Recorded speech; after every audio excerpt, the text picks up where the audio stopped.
ನಮಸ್ಕಾರ, ನೀವು ನೋಡುತ್ತಿರುವುದು Ranabheri news. Shri Venkateshwara charitable trust Mandya Shri Anantakumar ಸ್ವಾಮಿರವರ 89ನೇ ವರ್ಷದ ಜನ್ಮದಿನದ ಅಂಗವಾಗಿ ಪರಮ ಪೂಜ್ಯರ ಸ್ಮರಣೆ ಹಾಗೂ ಶ್ರೀ ಅನಂತ ಪ್ರಶಸ್ತಿ ಪ್ರದಾನ ಸಮಾರಂಭ 2025ರ ಕಾರ್ಯಕ್ರಮವನ್ನು ಶಂಕರ್ ನಗರದ ಅಭಿನವ ಭಾರತಿ ಕಾಲೇಜು ಆವರಣದಲ್ಲಿ ಏರ್ಪಡಿಸಲಾಗಿತ್ತು. ಕಾರ್ಯಕ್ರಮವನ್ನು ರಮಣಶ್ರೀ ಸಮೂಹ ಸಂಸ್ಥೆಗಳ ಮುಖ್ಯಸ್ಥರಾದ ಶ್ರೀಯುತ ಎಸ್ ಷಡಾಕ್ಷರಿಯವರು ಉದ್ಘಾಟಿಸಿದರು.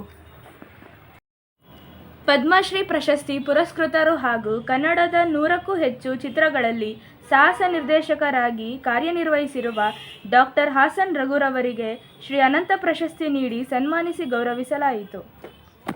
ಮತ್ತು ರಾಷ್ಟ್ರ ಮಟ್ಟದಲ್ಲಿ ಸ್ಪರ್ಧೆಗಳಲ್ಲಿ ಭಾಗವಹಿಸಿರುತ್ತಾರೆ. ನಿವೃತ್ತಿ ನಂತರ ಜಿಮ್ನಾಸ್ಟಿಕ್ ಶಿಕ್ಷಕರಾಗಿ ಕಾರ್ಯ ಆರಂಭಿಸಿದ್ದು 1980ರಲ್ಲಿ ದಿವಂಗತ ಪುಟ್ಟಣ್ಣ ಕಣಗಾಲ್ರವರ ಮಾರ್ಗದರ್ಶನದಲ್ಲಿ ರಂಗನಾಯಕಿ ಚಿತ್ರದ ಮೂಲಕ ಕನ್ನಡ ಚಲನಚಿತ್ರಗಳಲ್ಲಿ ಸಾಹಸ ನಿರ್ದೇಶಕರಾಗಿ ಕಾರ್ಯನಿರ್ವಹಿಸಿರುತ್ತಾರೆ. ಈ ಸಂದರ್ಭದಲ್ಲಿ ಕನ್ನಡ ಚಲನಚಿತ್ರ ಕಾರ್ಮಿಕರ ಸಂಘಟನೆ, ಸಾಹಸ ಕಲಾವಿದರ ಸಂಘಟನೆ ಸ್ಥಾಪಿಸಿ ಕನ್ನಡ ಚಿತ್ರರಂಗದಲ್ಲಿ ಕನ್ನಡಿಗರನ್ನು ಬೆಳೆಸಲು ಕಾರಣೀಕರ್ತರಾಗಿರುತ್ತಾರೆ. 7ರಲ್ಲಿ ಕರ್ನಾಟಕ ರಾಜ್ಯೋತ್ಸವ ಪ್ರಶಸ್ತಿಗೆ ಭಾಜನರಾಗಿರುತ್ತಾರೆ. ಜೊತೆಗೆ ಜಾನಪದ ಶ್ರೀ ತರಬೇತಿ ಕೇಂದ್ರವನ್ನು ಸ್ಥಾಪಿಸಿದ್ದು ಡಿಸೆಂಬರ್ 2ರಂದು ಗೌರವ ಡಾಕ್ಟರೇಟ್ ಅಭಿನವ ಭಾರತಿ ಶಿಕ್ಷಣ ಟ್ರಸ್ಟ್ನ ಟ್ರಸ್ಟಿಗಳಂತ ಮನೋಜ್ ಸರ್ ಅವರು ವೇದಿಕೆ ಮೇಲೆ ಬರಬೇಕು ಅಂತ.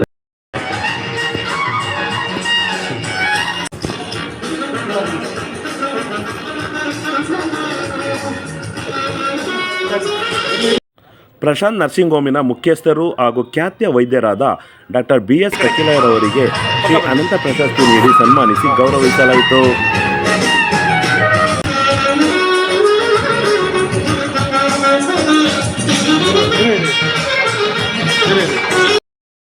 ಕಾರ್ಯಕ್ರಮವನ್ನು ಉದ್ಘಾಟನೆ ಮಾಡಿದ ರಮಣಶ್ರೀ ಸಮೂಹ ಸಂಸ್ಥೆಗಳ ಮುಖ್ಯಸ್ಥರಾದ ಶ್ರೀಯುತ ಎಸ್ ಷಡಾಕ್ಷರಿಯವರನ್ನು ಶ್ರೀ ವೆಂಕಟೇಶ್ವರ ಚಾರಿಟೇಬಲ್ ಟ್ರಸ್ಟ್ ವತಿಯಿಂದ ಸನ್ಮಾನಿಸಿ ಗೌರವಿಸಲಾಯಿತು. ಧನ್ಯವಾದಗಳು sir.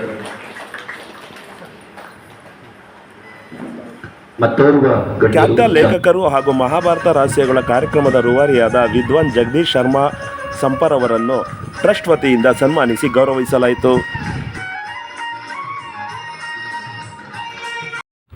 Shri Venkateshwara charitable trust ಹಾಗೂ ಅಭಿನವ ಭಾರತಿ ಶಿಕ್ಷಣ ಟ್ರಸ್ಟಿನ ಪ್ರಧಾನ ಕಾರ್ಯದರ್ಶಿಗಳಾದ ಶ್ರೀಯುತ ಶಿವಮೂರ್ತಿ ಕಿಲರ್ ಅವರು ಕಾರ್ಯಕ್ರಮ ಕುರಿತು ಸಾವಿರವಾಗಿ ಮಾಹಿತಿ ನೀಡಿದರು. ಈಗ ನಾವೆಲ್ಲ ಪ್ರಶಸ್ತಿಗಳನ್ನ ಕೊಟ್ಟಿದ್ದೀವಿ. ಗಣ್ಯರ ಬಗ್ಗೆ ತಮ್ಗಾಗಲೇ ಸವಿಸ್ತಾರವಾಗಿ ಅವರ ಪರಿಚಯಗಳನ್ನ ತಿಳಿಸಿದ್ದಾರೆ.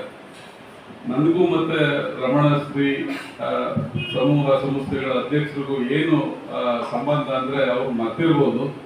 2008ರಲ್ಲಿ ನಾನು ಅಕ್ಕ ಸಂಸ್ಥೆಯ ಒಬ್ಬ ಸಂಯೋಜಕನಾಗಿ ಅಮೆರಿಕದಲ್ಲಿ ಆಯ್ಕೆಯಾಗಿದ್ದಂಥ ಸಂದರ್ಭದಲ್ಲಿ ನಮ್ಮ ಶೃಂಗೇರಿ ಮಠದ ಧರ್ಮಾಧಿಕಾರಿಗಳಾದಂಥ ಸೌಮ್ಯಾಜಿಗಳು ತಮ್ಮನ್ನು ಪರಿಚಯ ಮಾಡಿಸಿದ್ರು. ಅದು ತಮಗೆ ನೆನಪಿರಬೇಕು ಅಂತ ಅನ್ಕೊಳ್ತೀನಿ.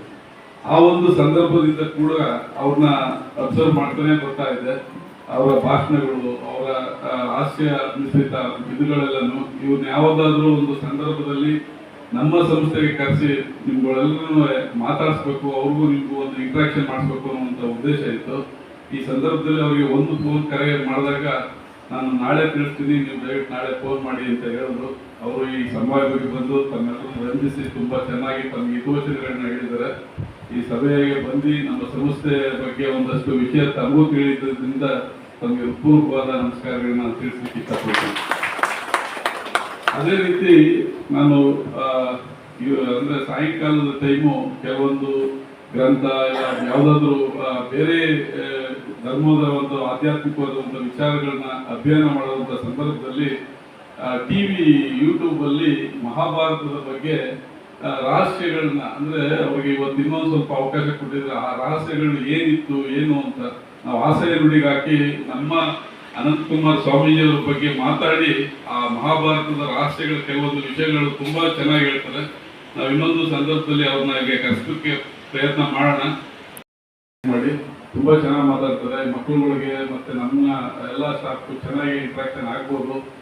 ಕರೆಸಿ ನೋಡೋಣ ಅಂತ ಅಂದ್ಬಿಟ್ಟು ಅವ್ರಿಗೆ ಫೋನ್ ಮಾಡಿದ ತಕ್ಷಣ ಹೇಳಿದ್ರು,